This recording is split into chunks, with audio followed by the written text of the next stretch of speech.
The Browns' quarterback room just got flipped upside down because somehow Shedeur Sanders took charge of first-team reps like it was always his job. When he's at the helm, he looks different, whether he's going with the first team, second team, or third team. At first, everyone thought it was just preseason noise, maybe another training camp rumor, until the plays stacked up, the film backed it up, and the coaches couldn't ignore it. Now, the question isn't if he's ready, it's how long Cleveland can afford to keep him off the field. Won more than 71% for his career. He completed 74% of his passes last year, despite being sacked about 42 times. 90+ times over the 2 years that he was at Colorado. The brother can play. Let's start with the moment that flipped everything. Because what Shedeur Sanders just did wasn't part of anyone's plan in Cleveland. He was drafted in the 5th round, and let's be honest, the expectation wasn't to compete. It was to learn quietly behind the veterans. Joe Flacco, Kenny Pickett, Dylan Gabriel, learning the system, taking scout team reps, and preparing for the future, and maybe, just maybe, fight for a backup spot next year. It was a safe plan, one that made sense on paper. But the problem is, Shedeur never stuck to that paper.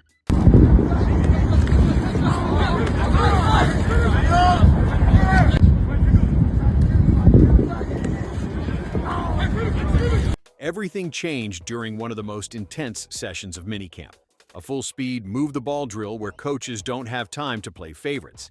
It's where mistakes are magnified, decisions get exposed, and pressure either makes you shrink or stand up.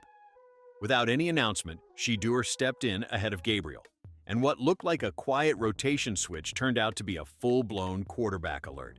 And here's the crazy part, he didn't just blend in, he took over it and walked into that huddle like he'd been there for 5 seasons. He controlled the tempo, read the field, and started launching precise 20-yard passes over the middle with total command, like he'd been doing it in Cleveland for years. In fact, during one OTA session, Shedeur went a perfect 10 for 10 with 2 touchdowns and 0 interceptions, outperforming every veteran on the field that day. And that's exactly why the mood in the building shifted. You don't plan for a 5th-round rookie to show up and take control of the offense, not when you've got 3 veterans ahead of him.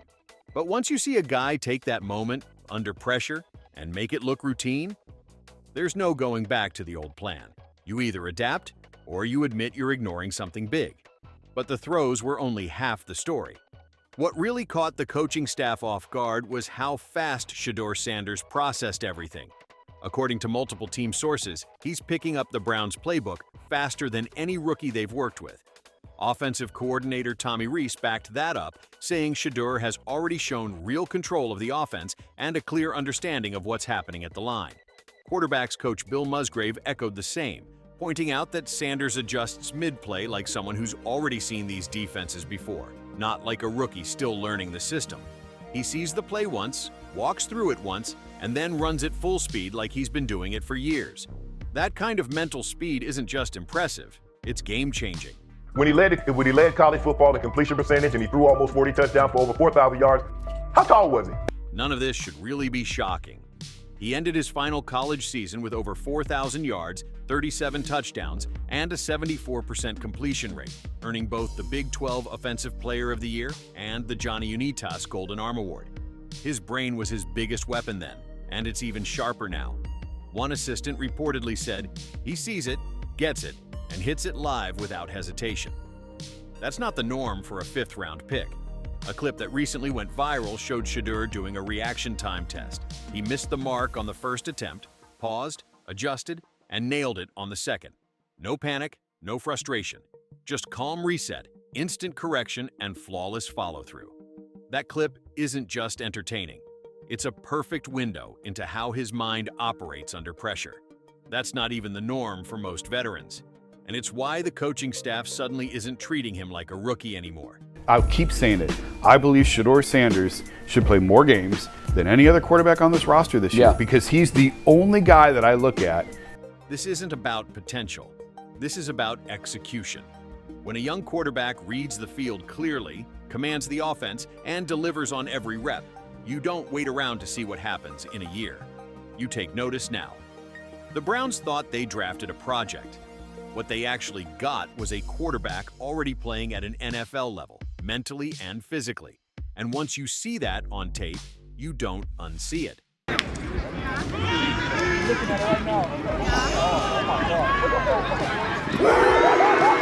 And here's where things really start getting interesting, because the coaches aren't the only ones noticing. The locker room feels it too. Guys are watching Shedeur, and it's not just about the throws anymore. It's the way he carries himself. He's not acting like some rookie trying to fit in. He's acting like a guy who already knows he belongs.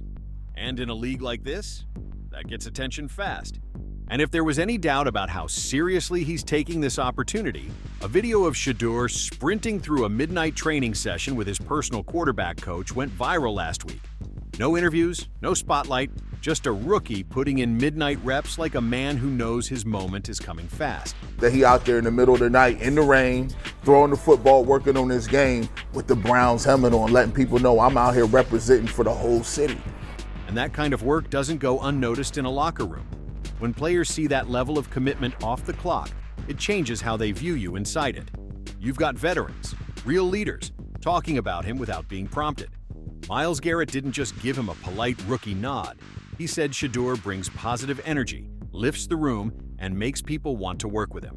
That's not small talk. That's the kind of language you hear when players are quietly rallying behind someone, and you don't say that unless it's earned. Former NFL star Chad Johnson said he heard it straight from Browns veterans.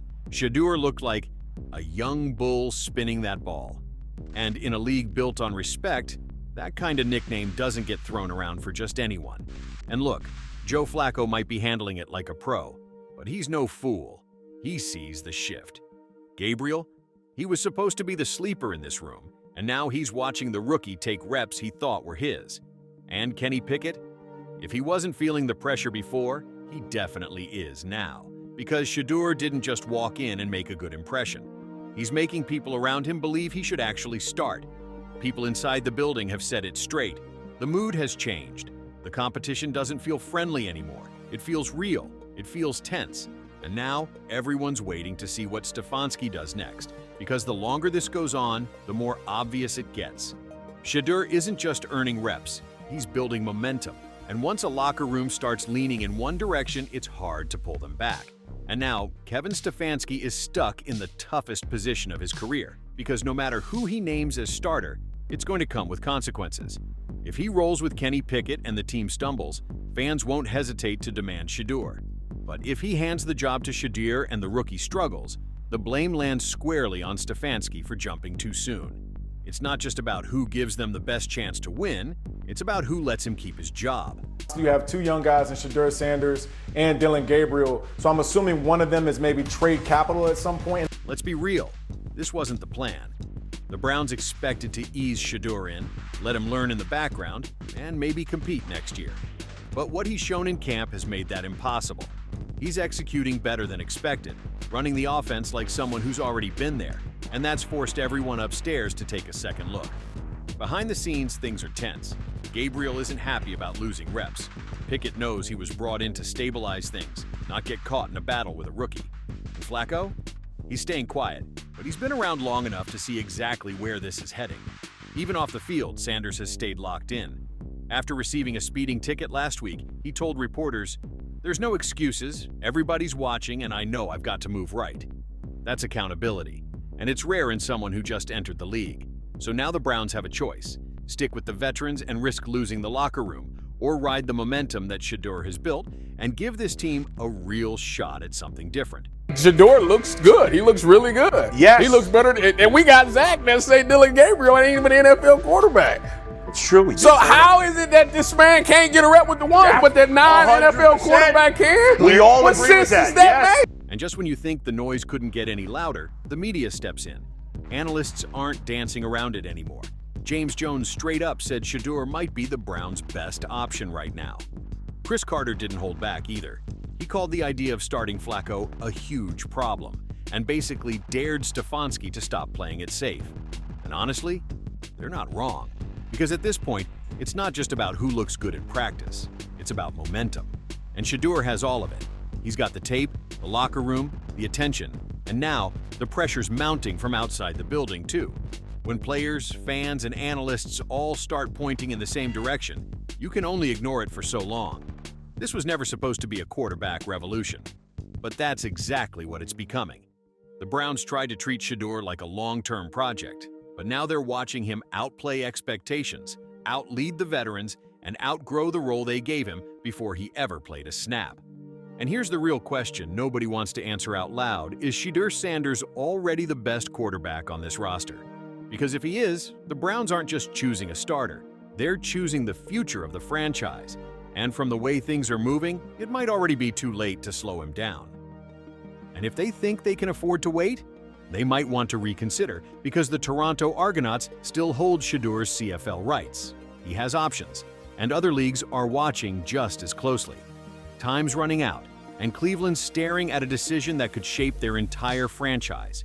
Will they ride the momentum and trust the rookie who's already shifting the locker room, or stick to the script and risk silencing the very spark that could redefine their season?